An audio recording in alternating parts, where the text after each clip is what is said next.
Welcome to another edition of ARPA-E University. My name is Ilan Gur. I'm a program director and a senior tech-to-market advisor here at ARPA-E. And today's ARPA-E University is going to focus on the National Science Foundation's Innovation Corps Program, NSF I-Corps. For today's discussion, we're lucky to be joined by Dr. Babu DasGupta, the NSF I-Corps Program Officer, and Dr. Jonathan Fay, who's both an assistant professor at the University of Michigan Center for Entrepreneurship and an I-Corps instructor. Before we jump in, there are a few housekeeping items I've been asked to go over. So here we go.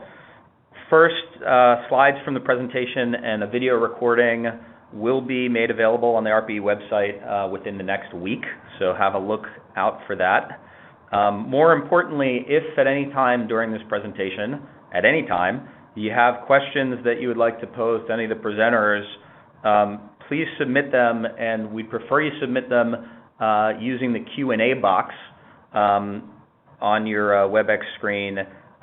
We will either, we'll be looking at them on a rolling basis.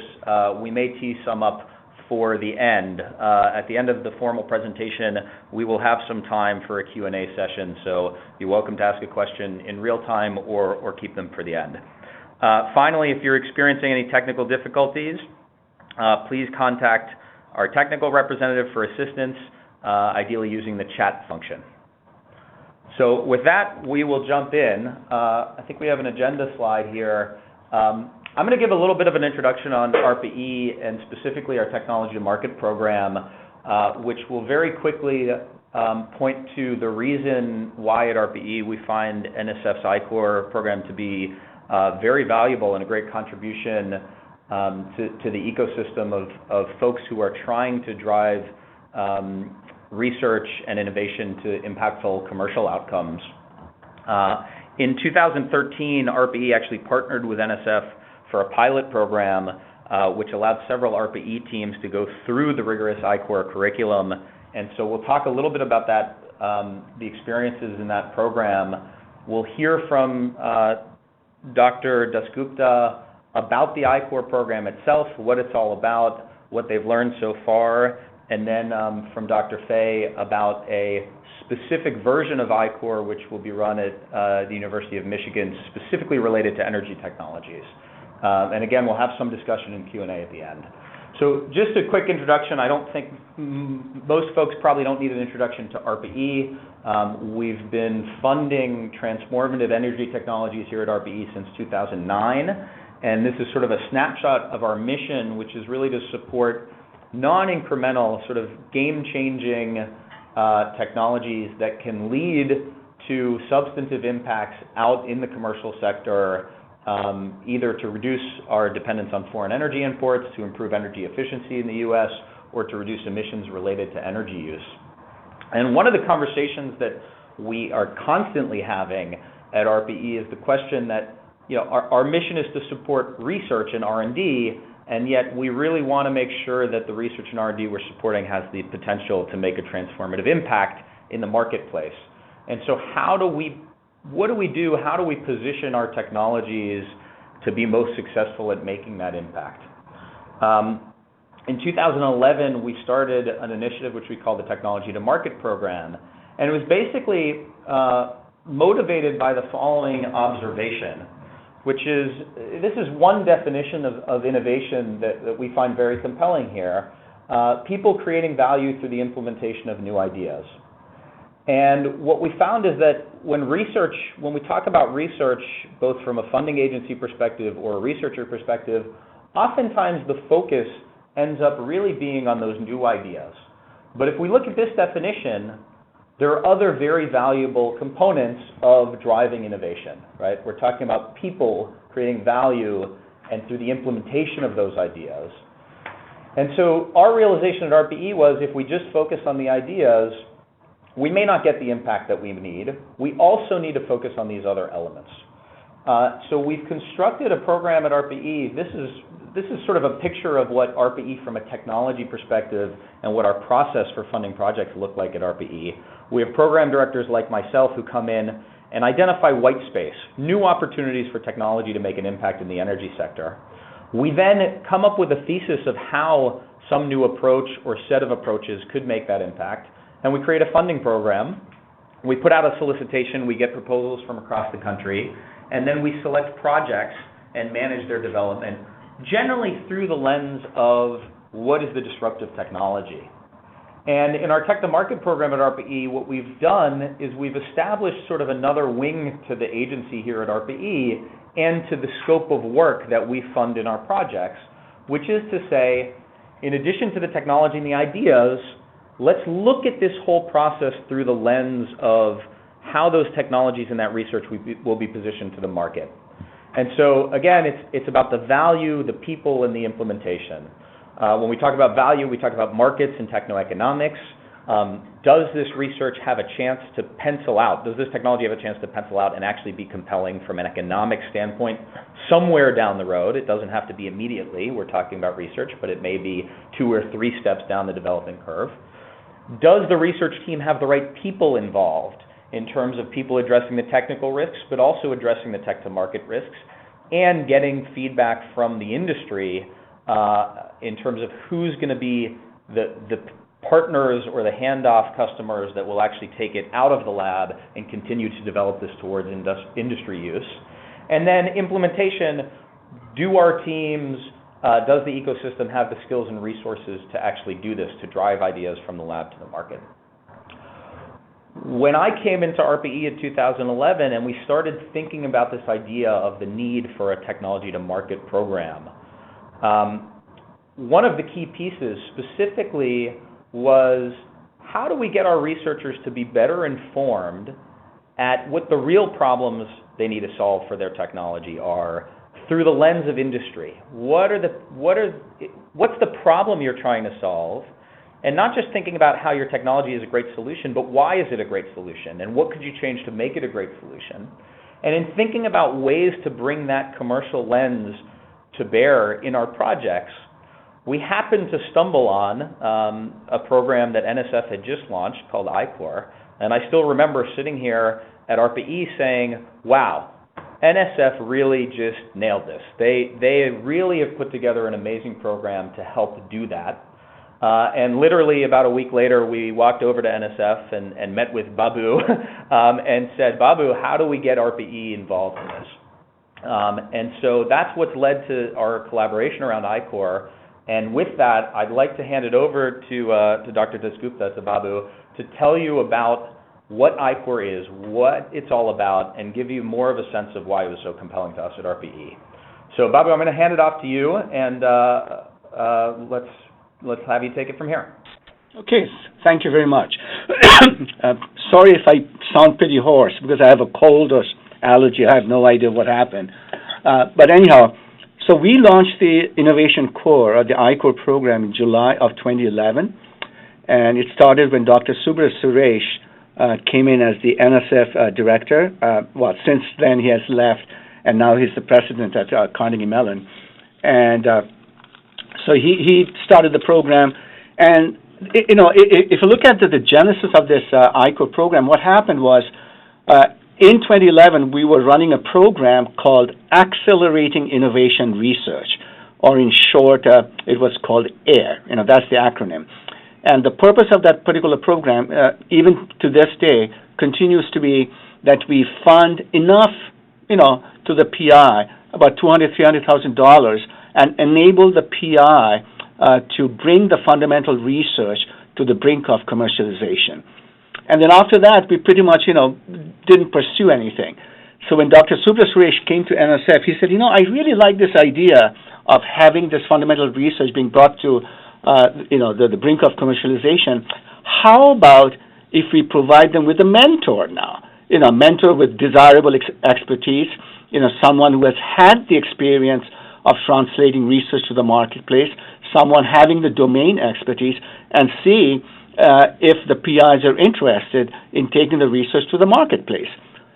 Well, at the same time, one of my colleagues, Errol Arklick, he's no longer at NSF, he is now in California running his own company. He was reading Steve Blank's blogs, And at that time, Steve Blank, and even now, he was teaching this Lean Launchpad curriculum at Stanford.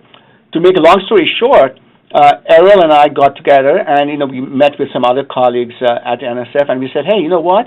What we would really like to do is come up with a curriculum that has the PI, because the PI is the one who receives money from NSF, for doing fundamental research. We're going to have a mentor, as suggested by Dr. Subra Suresh, and we are also going to have a postdoc or a graduate student as part of the team. And the reason for this, and of course, we call that particular postdoc or the graduate student an entrepreneurial lead. The reason for including a student in the team was also sort of, the feedback that we received from Dr. Subra Suresh, in terms of what he noticed at MIT, that, the students were involved to a large extent, and that most of the PIs were not interested in quitting the daytime job because they were really happy with the tenure. So essentially, it was up to the students to lead the effort. So that's how we came up with a team of three. The PI, because the PI is, again, the one receiving the money from NSF for doing fundamental research. The entrepreneurial lead, typically a graduate student or a postdoc. Now, in some cases, we have had an undergraduate student, but it's very rare. And then, of course, the mentor. And speaking of the mentor, I talked about having domain expertise and having had the experience of translating research to the marketplace. The other thing we need is the mentor to be co-located, not necessarily in the same city, but at least from the same state. Many a time, we'll get pushbacks. Oh, yeah, but we have Skype, we can email. That's not the point, because we want the mentor to be part and parcel of the team during the entire 7-week entrepreneurial curriculum. The money that we provide, the award period, is only 6 months, but the curriculum is only 7 weeks. After that, we don't micromanage. And during that 7-week period, it is absolutely, important that the mentor be with the team all the time, especially, the PI and the student are learning new language, and we expect the mentor to help them, to interpret the language for them, as well as help them overcome some of the barriers. So that's how we have the team of three. The reason for the Innovation Core Program, as I mentioned before, NSF, the center of gravity of NSF is doing fundamental research, okay? So the reason for the Innovation Core Program is to increase the economic impact of NSF-funded fundamental research. Because as you know, NSF has a ton of PIs receiving funds every year. And you have no idea as to how many of these PIs absolutely have no idea that many of the research projects are so good, they're sitting on the shelves and collecting dust. So here's an opportunity for the PIs to take advantage of the Innovation Core Program to see if that can be taken to the marketplace with the help of this entrepreneurial curriculum. So, as speaking of the entrepreneurial curriculum, it is a 7-week curriculum. In the first week, in the front end, every team member, so we typically go with a cohort of 21 to 24 teams at the most. At times, we had 27 teams, but it becomes too cumbersome, it takes too long, so now we go between 21 to 24 teams. Typically, again, sometimes we'll allow a team to bring in a fourth member, but we try to stick to no more than 3. So in the first week, all team members must show up at a certain venue. And that venue happens to be one of the 5 active or existing NSF-approved nodes. And one of the purposes of the node is to offer the I-Corps curriculum. Not everyone can do that, and only these 5 approved nodes can offer the I-Corps curriculum. So they'll be sent, that entire cohort will be sent to one of the nodes. So right now, for example, there's a cohort of 24 teams going through the node in D.C., Maryland, Virginia. Those 3. We have the University of Maryland, Virginia Tech, and George Washington that make up one particular node. And this particular cohort now is going through the curriculum and will be finishing up on May 20th. So the curriculum in the first week they come in, and then after 3 days they go back to their home institution to do some. I'll talk about that later on in more detail. What we call the customer discovery process, and then in the back end, which typically occurs in the 7th week, they will come back again. They will return to the original venue to talk about the lessons learned. So what does the curriculum consist of? Well, the first thing they have to do when they all come to the curriculum, to this particular venue, wherever the course is being offered, they have to fill out what we call a business model canvas. Think of that as a strategic template.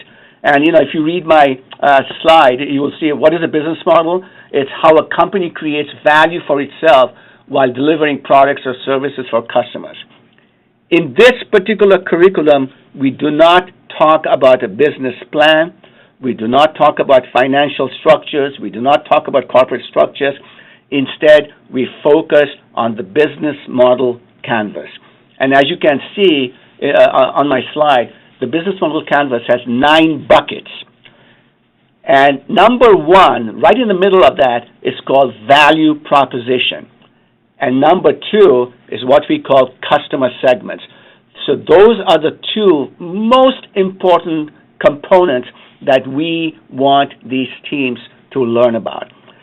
What is it about the research project that will meet the needs of potential customers? Okay? And customer segments, who are the customers? What are their archetypes? Are they the end users? Are they the influencers? Etc. So when they first come in to the initial workshop, they have to fill out the entire business model canvas. Now, understand that they haven't been through the curriculum yet. So all they're doing at this time is they're putting in guesses or their hypotheses. Okay? So every bucket is filled out. Everything is a guesswork at this time. Then comes the customer development. Even in the first week, for 3 days when they come in, they are told in advance to schedule up to 15 interviews in that locality. And the purpose of those interviews is to truly, literally leave the building following the lectures and talk to their customers to validate their guesses or their hypotheses. So again, I want to emphasize, the very first week, in addition to listening to lectures and presentations, they must go out and talk to a minimum of 10 to 15 customers, okay, to validate their guesses, to validate their hypotheses. Now, one of the things we will often hear is it okay if I take my prototype with me? And we say, no, you should not be showing anything at this time. Okay? Because many a time these folks don't understand that, if they must take something, we would like to call that a minimum viable product or the MVP, and that particular product or prototype, if you want to call it, is truly for learning, not for selling. So we absolutely discourage sharing a prototype that many of these PIs have already built, because they think that by sharing that prototype with potential customers, that's going to really get them excited and the customers will buy into the technology. Okay? But that's not the focus here. So again, the very first week, they learn about how to use the business model canvas. They learn about what value proposition is. They learn about customer segments. They learn about all the different things that you see on the business model canvas. But again, the focus is primarily on the value proposition and the customer segments. And as they go out and start talking to customers, they have to validate all their guesses.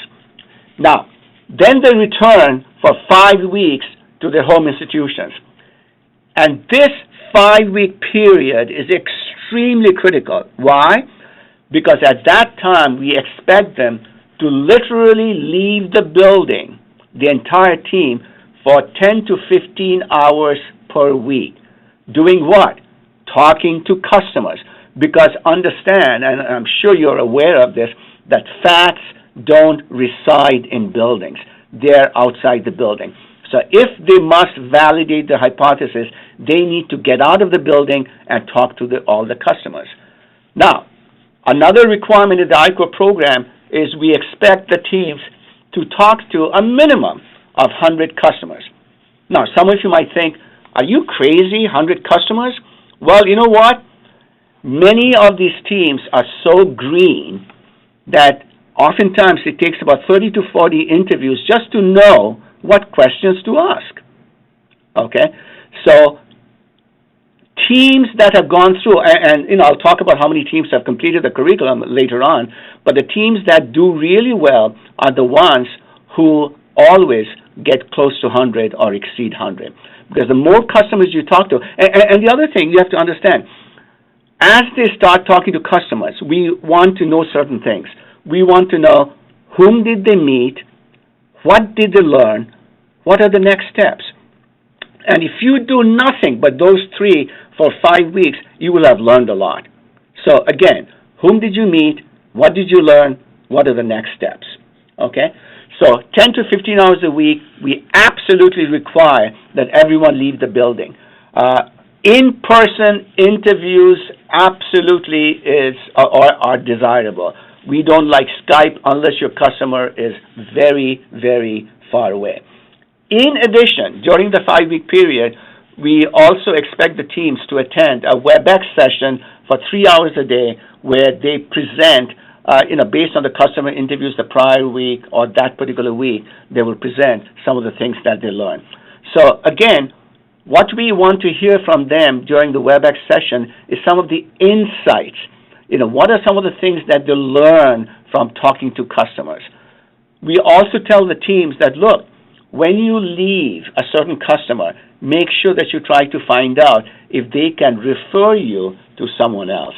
Okay, because if you don't do that, then you're not learning anything. And of course, to have the debrief session and so on and so forth. We expect the teams to be inquisitive and motivated. One of the things that I always tell the teams is, look, we are giving you the money. It's equity-free money. You don't have to pay it back. We are giving you, oftentimes, we help them with mentors. Even though the teams are expected to recruit their own mentors, now we can help them, okay? We prefer that they still bring their own, but once in a while, we will help, recruit a mentor for them. But one thing we can't give them, and that is the mindset. We expect the teams to come with the mindset that, yes, during the 7-week period, we're going to really, really learn and do everything that is required of us to do. Then, when they come back, the 7th week, that's when we talk about the lessons learned. And the lessons learned essentially is like a storytelling, right? What did you learn? And during that time, they'll be comparing the business model canvases. See, the other thing about the business model canvas, like I said, it's like a strategic template that this team can use. And they really have to keep a weekly scorecard. So every time they talk to the customers, if the value proposition changes, that is reflected on the business model canvas. So by comparing the business model canvas from the very first week to the last week, they can talk about, what are the key insights derived? What are the lessons learned? The goal of this program, naturally, is there a product market fit? And if the team really has found out during the 7-week period that there is a product market fit, then they can say, you know what, it's a go decision, I'm going to start a company, I'm going to apply for the SBIR proposal, and so on and so forth. Now, oftentimes, a team, for whatever reason, has not been able to validate the product market fit. It's okay, because many a time we'll have teams where the customers essentially keep telling them, you know what, we're not interested in your project, it's not going anywhere. But we tell the teams not to be discouraged, because if nothing else, they still have been empowered with a body of knowledge, a tool set that they can use on another project or on another team. Next slide, please. Okay, so as I said before, we launched the program in July of 2011, and it has been a very, very hectic 2+ years. 296 teams have thus far completed the curriculum. 23 more are going through now in the DC area, and I only include them after they have completed the curriculum. And of the 296, as you can see, 42% have started companies. Now, you're probably wondering, what happened to the other 58%? Well, understand that the other 58%, there's a small percentage that truly could not validate the product market fit because the customers essentially, no one liked the project. And there's a small percentage that during the customer discovery process, they found out that one or more of the business model canvas components changed substantially. And as a result of that, they had to pivot. And because of the pivot now, they have different customers. So some of these people now continue to do the customer discovery. And we are hoping that once they're done with the customer discovery process, once they're done validating whatever they're doing, all the hypotheses, they will come back and decide if they want to start a company or not. Many of these companies have submitted SBI, SCTI proposals, not just to NSF, but to other agencies. And of course, within NSF, it's a lot easier to keep track of the proposals that have been submitted. We do know of one company that has licensed the technology. One particular company, within 3 months after completing the curriculum, and that particular team was from UC San Diego, was acquired by Dropbox. Many companies are now, and by the way, I might add that we are in the process of doing data collection, longitudinal data collection through our logistics partner. And so every 6 months or so, I'll be getting a lot more data, but we do know of a few companies that have received investments from angels and others. There's one particular company that has already expanded to Japan and to Korea, and many more examples. We had a first National Innovation Network meeting that Varun attended sometime in April, and the purpose of that meeting was to bring all the PIs together and talk about networking, etc. And besides ARPA-E, who is already a partner with us, we are planning on having a pilot activity with the National Institute of Health with the SBI grantees in October of 2014. So with that, I'm going to hand over to Ilan. So Babu, thanks so much for the overview. I had a couple questions come in. I figure it's worth taking a little time for quick discussion now. You keep talking about customers. And if I'm a researcher who's really kind of doing science at a university or a national lab across the country, I'm not ready to sell anything. So what do you mean by customers?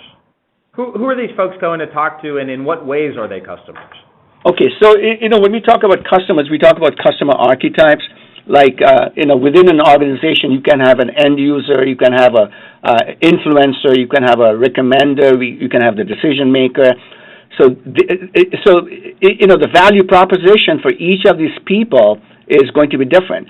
So as a researcher, okay, if I'm doing research, and if I really don't know whom to talk to, I have to make it a point, or at least in this particular curriculum, we encourage them to talk to all these different people. And each of these, or the value proposition that I might have on the business model canvas will be different from each of these people. Yeah, makes sense. You talked about the goal of going to 100, ideally in-person meetings with these potential customers over the short period of the program. And as someone who has a lot of meetings in his day, that sounds like a whole heck of a lot. And so I know you mentioned sort of the expectation is that at least 15 hours a week through the program when you're back at your home institution is spent on these meetings. If I'm a PI, a professor at a top-ranked university or any university, my life is obviously extremely busy. And so do you honestly expect me to take that much time out away from my research, away from my teaching? Is that really worth it for me, or how do I know if it's going to be worth it for me? Okay, so let me address your question in two different ways. Okay, as the PI, one of the things we expect of the PI is to support the growth and maturity of the entrepreneur lead. Now, we realize, based on all the interviews that we go through, that 99.999% of the time, the PI is not going to leave his or her daytime job and, do a startup, okay? But at least when the PI says that, yes, I am really interested in the I-Corps program, we expect the PI, and we tell the PI that one of our expectations is that we want you to support the growth and maturity of the student, of the entrepreneur lead. So as a result of that, we want the PI to be involved, talking to customers as much as possible. Now, does it mean that every week he or she can do it? We realize that sometimes it's hard. But you know what, Ilan, when we select a team, if the team, one of the things we notice all the time is the more interviews they have, the more they talk to different people, the more they can validate their hypothesis, okay? And if you don't meet that requirement, does everyone hit 100? Absolutely not. If I were to, say what's the average that we normally see in every cohort, I would say about 80 to 85. But the people who are hitting that number truly have learned something. Now, I don't know if I answered your question. Sure. Oh, that's great. I think my observation here from ARPA-E, having witnessed the program firsthand with some of our teams, is, this is an intense program and an intense process. And the more you put in, the more you get out. So I think that answer was right on. Exactly. And Ilan, honestly, one of the things we talk about during the webinar for NSF and also during the interview process, we want to absolutely make sure that the PI does have the time and is committed to all of the activities outlined in the syllabus. Okay? Yes. And, we don't want to hear, because we know it's very intensive, and we want to make sure that all the PIs and the students or the team members are aware of how intensive it's going to be, how rigorous this curriculum is. So we don't want to hear any excuse later on. Yep. Okay, one last question here that's come in, more of just an information piece, which is, you mentioned that the I-Corps curriculum gets taught at these 5 nodes, and you talked about the DC node. Where are the other nodes across the country? The other nodes are, and thanks for asking that question. So we have 5 nodes. 2 are single institutional.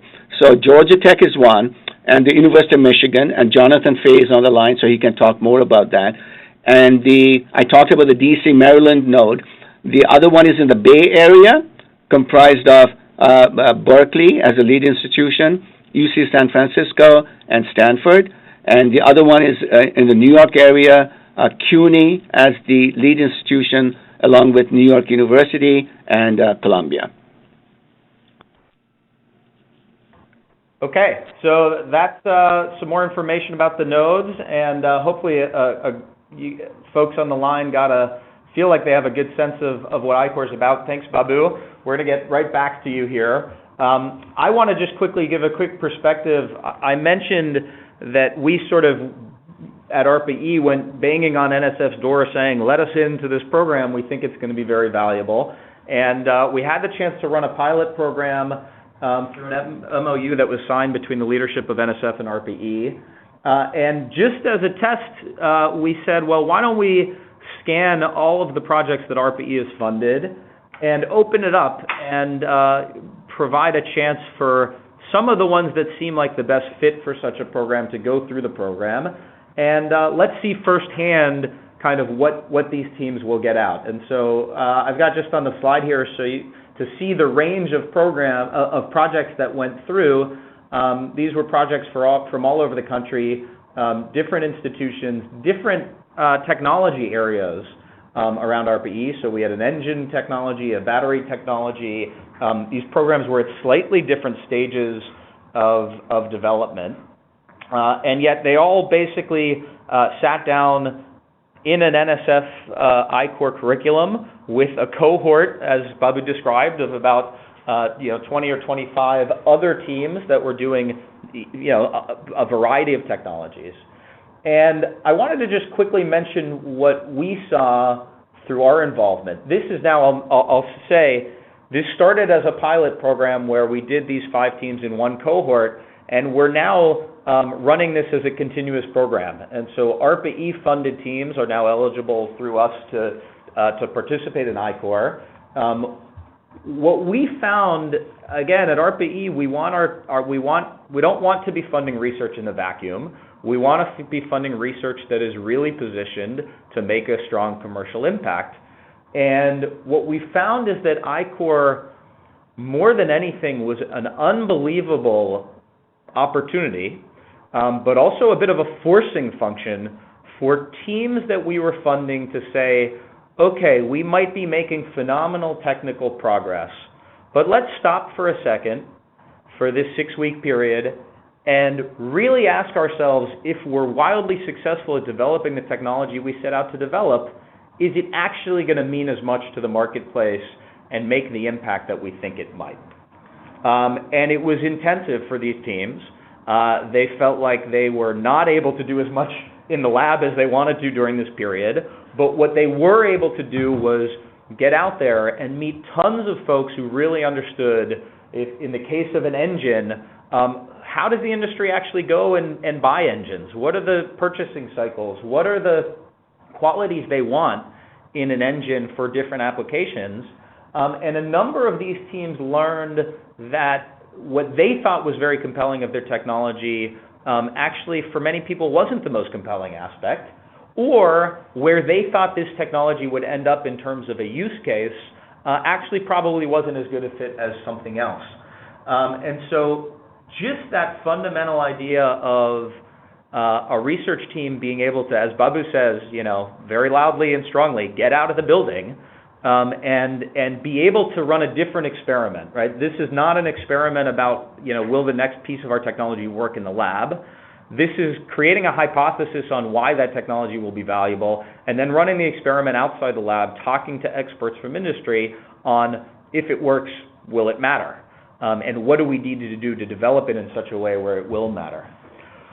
I will say that we also found there were a couple of aspects of the I-Corps curriculum that were tough for our teams. And specifically, I think this relates to our projects which are trying to do things disruptively in the energy space, largely where the customers are industrial, large industrial players, and sometimes where the applications are much more esoteric than something that, your friends and family might use.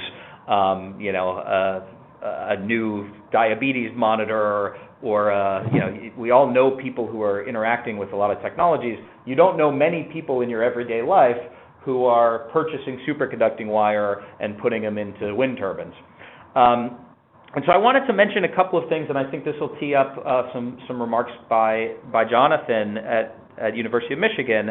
A couple of things we found. One was that driving towards many customer engagements was hard for some of these teams in energy and in the industrial sectors, because there's a limited group of knowledgeable customers and users, and to try and identify those people and arrange these meetings was very tough. Another was, as you learn about the program, or as you learn from customers, we found some of our teams struggling and saying, well, we've learned that we might need to go in a different direction, but we've just put 2 years into developing the technology where we are. Pivoting and switching gears is actually a very costly and time-intensive effort. And so the idea of sort of agile development and rapid pivots was hard for them to get their heads around. So that was a bit of our experience at ARPA-E. And I'm going to pass it over to Jonathan, who was involved as an instructor in I-Corps, I think realized some of the same things that are uniquely both compelling but also potentially challenging for projects that are energy related to engage with the I-Corps curriculum. And he'll tell you about the program they're going to be running at Michigan. So Jonathan, take it away. Great. Well, to get started, I think the first thing I'm going to introduce is what happens here at the University of Michigan versus what happens with the national program at NSF. There really are 2 levels of the program. NSF really told you a lot about what happens at the national level, and the University of Michigan is one of the nodes that delivers that national level program. In addition to that, the NSF has given these 5 nodes a grant of money to tailor the program for their regions. And so there are some differences between the national program and these regional programs that Michigan and the other nodes are running. And through these regional programs, the nice thing is that at U of M here now, we've trained more than 1,000 people and over 300 projects just in our regional trainings. That's in addition to what we've trained as a part of the national program. So, but what are the big differences? Well, if you look at the curriculum is pretty much has these 3 building blocks, right? There's customer discovery, business model canvas, and very blunt, direct feedback from the instructors. That's the same in both programs. The I-Corps program at the national level is this 7-week program. Now, we've experimented with various different formats. For example, you can do a 4-week format. We've done longer formats in terms of 14 weeks to try to reach different audiences. And that really tailors to the next line, which is the participants. If you're going to participate in the national I-Corps program, you are a university-based PI with NSF lineage. You've had an NSF grant in the past. So we have some of those in the regional program, but we have university-based professors, but they don't have to have NSF lineage. So we've had a lot of professors come through that, say, for example, have grants from NIH or DOE or ARPA-E. So there are other university-based technologies that come through. The other thing is that we have 3 other constituencies that have participated in the program. We've had community startups, so startups just out in the community that have no university tie. SBIR award winners. In fact, we even had Phase 2 award winners come through our program and still, even at that stage, get a lot out of it. And also, we've had a lot of interest from company spinouts. Companies want to look in a new market direction, but they're not sure they want to devote that many resources to it. And so they're willing to devote a small team and 7 weeks of time to just go explore that. And they really like using the I-Corps program for that. So that brings me to team. In the national program, the team has the 3 parts: the EL, the entrepreneurial lead, the primary investigator or PI, and a mentor. Once you start moving away from university teams, that team structure gets a little more complicated. For example, if I'm dealing with a company spin-out, who's the PI, who's the L, who's the mentor, right? It gets a little bit more confusing in that environment. So what we've done is said you have to identify an EL, someone that's going to speak with the team every single time, and they're really going to be the one leading that effort. In addition to that, we don't want single-person teams because it's way too much work. So there has to be some kind of support team. And the third thing that we look for is senior executive buy-in. What we really want is we want the companies at the top level to say, yes, we want this team to go forward. We want to actually follow up on what they find out in the I-Corps program. So that's how we've defined the team at the regional level. The teaching team in both programs looks very similar. It's the same people. Usually we're experienced serial entrepreneurs or we're investors. And then the cohort sizes at the national level, thankfully Babu has reduced the cohort size from 27. I had a few 27-team cohorts. It's a lot. At the regional level, it can vary a lot more. We have smaller cohorts on the order of 6 teams up to we've done 29, which is, again, quite a load. So that gives you some differences between the 2 programs. All right, next slide, please. So then the other thing that we're doing is specializing the curriculum for different industry verticals or research areas. And so the thing coming up in May is we have tailored the program for the energy and transportation spaces. And the reason we did that was that for us here at Michigan, those are regionally extremely important industries for us. And so we'd really like to support innovation in those areas. So I think we have 20 teams now accepted the program. The teams actually, turns out, were all over from the U.S., although they are concentrated here in the Midwest. And they range from energy storage, power electronics, solar, wind, geothermal, vehicle lightweighting, sensors, and software. So see a very wide range of technologies that are even coming into this focus program. What we've also done is we've actually developed at various points in the program 2 tracks. So you'll split up and you'll either self-identify as being in the energy track or you'll split up and identify in the transportation track. And so the big thing that we're doing there is we're actually not providing a lot of additional content. I think that's one of the traps that people, when they think about specialized programs, can fall into, is that, oh, we're going to teach the teams content. Well, it turns out the best way is to support the customer discovery process. Give them tools and tricks in terms of how to understand who should I talk to, and then really help the teams learn from the market faster. So that's really, when we look at our specialized content, it really supports that fundamental tenet of the program, that this is an out-of-the-building exercise where you're going to learn from the market in a face-to-face manner. So how can we help you do that more effectively and faster and quicker? So that's what we've done. So we really developed some key customer discovery hints for teams in these spaces. The teaching team has energy and transportation backgrounds. What that's really important for doing is, again, supporting the customer discovery, because if you have the right background, you can probe the teams on what questions they're asking and help the teams formulate better questions to ask, so you don't get bad data back. The other thing is that there's a lot of networking that you can do with a focused program, because the outside world says, hey, I'm in the energy space, or I'm in the transportation space.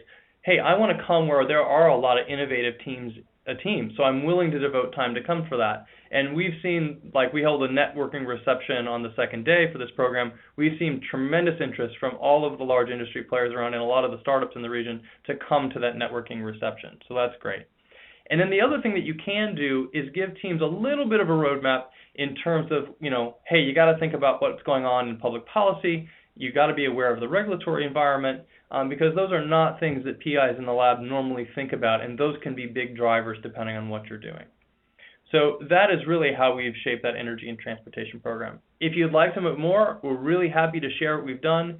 Please feel free to contact me. There is my email and phone number. Send me an email and I can share more.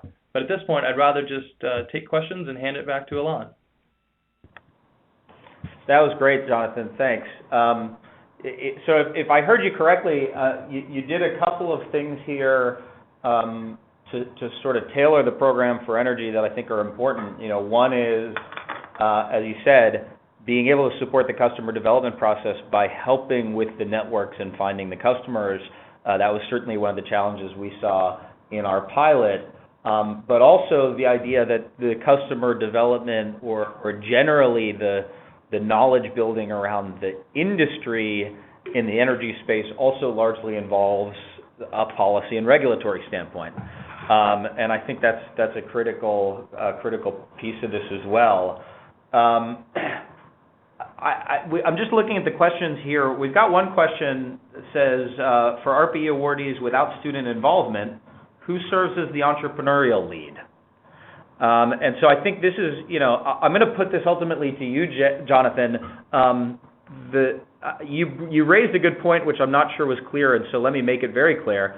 The national NSF I-Corps program requires that any team who's participating, including the ARPA-E teams through our partnership, have an academic lineage, meaning that the technology was initially developed and has collaboration with a university and really a professor that was driving this in academia.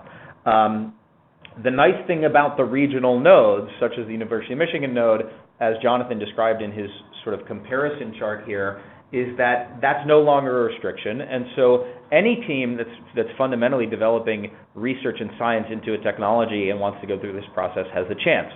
So then, Jonathan, the question becomes, it sounds like you've got a bit of a more flexible team structure. What happens with an ARPA-E awardee that doesn't have student involvement?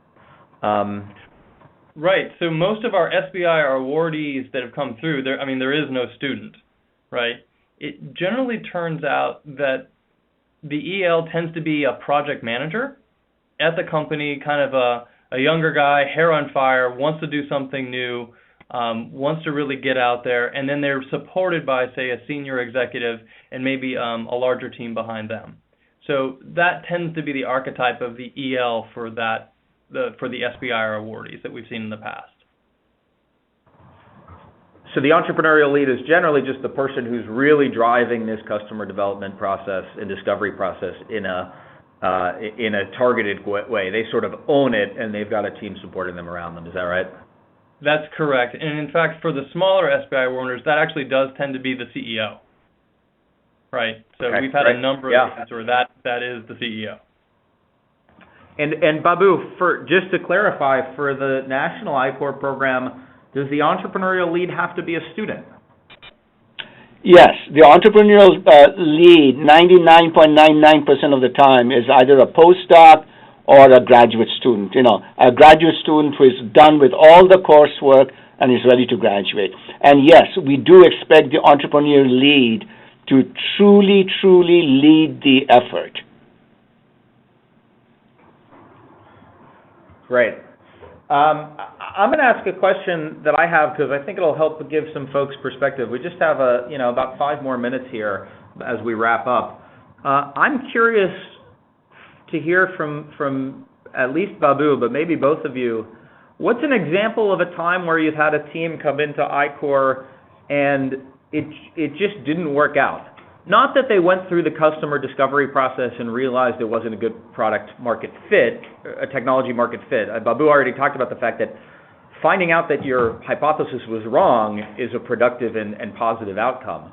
But what about, any examples, Babu, of just where they came in and it was just an exercise in frustration because of something that, wasn't right about the team's motivations or the way they interacted? Well, okay, so there was only one team about 2 years ago where the PI and the EL and the mentor just couldn't stand one another. And, the team dynamics is so important. Everyone needs to get together and to be able to push back on one another, in a diplomatic way. So that team, after on the second day, was literally kicked out. We had to ask them to leave, and they had to pay us back the money after deducting the expenses incurred. But otherwise,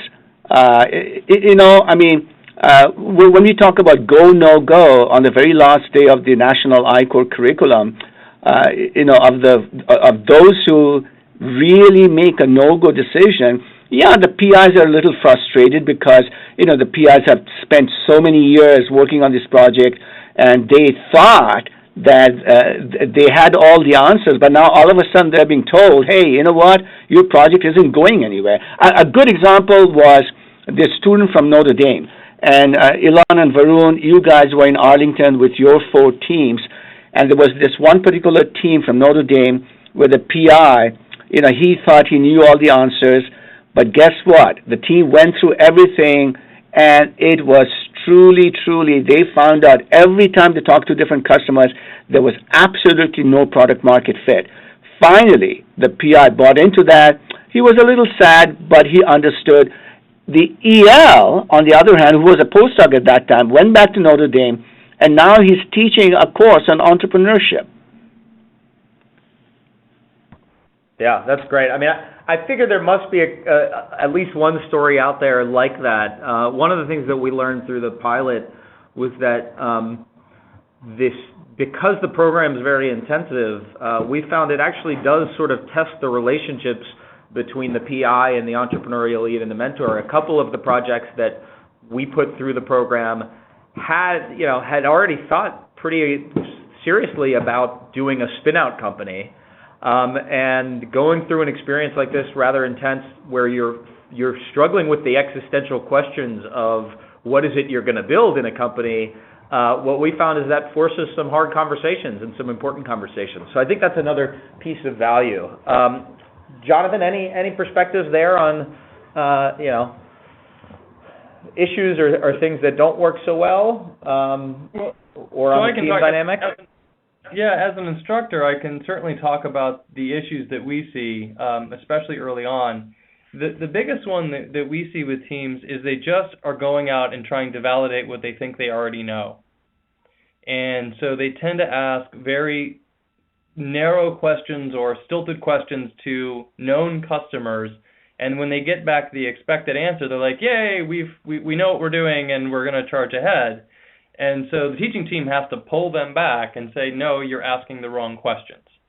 These are the questions we want you to ask. And sometimes the teams resist because they know, kind of think down deep down, that they're not sure how the customers are going to answer those questions. And it's going to kind of rip the mask off and really test the value in the eyes of the customer.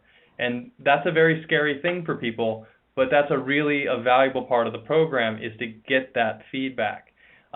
Most teams make it through that transition, and on the backside, they're like, wow, I'm so glad you pushed us. We really found out a lot, and you saved us a tremendous amount of time. Because at the end of the day, 7 weeks is nothing compared to the 2 or 3 years that most of these people are going to be spent developing the technology to a commercial point. So my question to them is, wouldn't you want to know now, right? Don't you want to know now? Don't you want to save the time now? Because most startups don't fail because of a failure of product development or the technology failed. It failed because you built the wrong thing. So you need that input, and it's especially important for capital-intensive projects like energy and transportation. Yeah, I think that's a great perspective. One of the things we like about I-Corps is that it's basically the scientific method. I mean, it's you're testing hypotheses through this process. But I think Jonathan's point there is, in this, you have to be careful, just like you do when you do something experimentally in lab, that you're not gonna allow the strength of your belief in the hypothesis to then bias your interpretation of the results. So I think we're just at about time to wrap up here. Really appreciate having Babu DasGupta and Jonathan Fay join us. I'm going to just finish. We've got a few more questions here, but one more that I think is important. If I'm an entrepreneurial lead who's interested in this program, the question here that we'll end on is, what's your advice for building my support team? And so both identifying and getting sort of the buy-in and the support of the right mentor and of my PI. And Babu, why don't you start with that, and then we'll have Jonathan. So to build a team, from our perspective, since ARPA-E is following the same model as NSF, it would be nice to have the PI. Now, the PI, again, does not have to do all the legwork because we expect the entrepreneurial lead to do that. But, his or her PI should be part of the team because of the PI having received the funds for the fundamental research. And getting a mentor, finding the right mentor is extremely important because, if the mentor cannot commit to the time, if the mentor doesn't have the background or the experience in having taken research to the marketplace, then you don't need that kind of a mentor. So finding the right mentor is equally important. And how do I find the right mentor? Okay, so typically what happens is, let's say I'm going to use Michigan as an example. So let's say there's a team coming from the University of Michigan, okay? Now, and during the interview process, we may say, the mentor is not right. You need to come back with another mentor. What we can do now is, because the University of Michigan is already a node, I can go back to Jonathan Fay, who knows a few people, and say, hey, Jonathan, I really like this team. I really like this team's technology, but guess what? The mentor is not the appropriate person because the mentor does not have, the time to spend. Can you get another mentor? So we are now, waiting for nodes to help us get the mentors. But that's very rare because we still would like the teams to get their own mentors. Okay, got it. Jonathan, we've got at least a couple entrepreneurial leads on the line interested. How do they successfully find a good mentor and get them involved? So if you're at a university, one of the best places to go is look at your local Center for Entrepreneurship. Most universities have them at this time. Also, look at your Office of Tech Transfer. A lot of them will have executives in residence or mentors in residence or some function like that. Those can be really good places to go get mentors that have that commercial experience.